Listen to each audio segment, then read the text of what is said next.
So are you trying to get that background image gone and keep that main image there?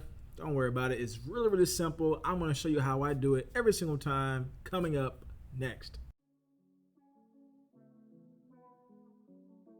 Welcome back to my video, guys. Thank you so much for checking out this channel. You want to see more videos of how-tos, tutorials to take your YouTube to the next level.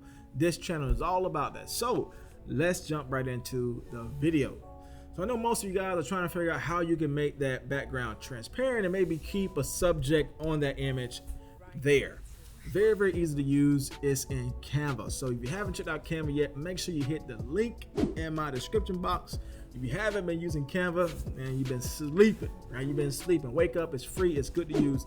I'm going to show you how to do all that right now. So let's jump into the computer and we're going to head over to upload. We want to upload the image that we want to work with.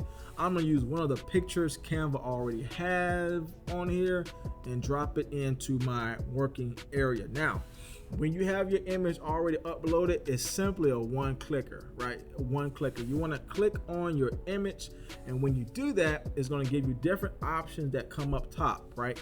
Animate, effects, filter, adjust, crop, flip. You see all those options. What you want to do to get that background gone is head over to effects, and it's literally the first option, right?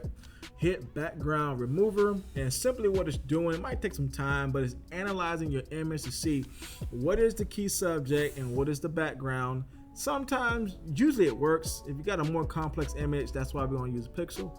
But in this video, I'm just going to show you how to use Canva. So my image is already done, and as you can see, it did a beautiful job identifying the background and identifying my image, which is my guy here. So very, very simple and easy to use. So as you guys can see, we made that image transparent, and being that we're already working in Canva, we can actually crop this image and move this image around, which is very, very easy and good to use. Now, Canva does have a paid version where you can make the background transparent, right? We took out the background, but Canva gave you the option to make the background transparent. Gotta pay them a little money for that, but I think it's well worth the cost. Aww.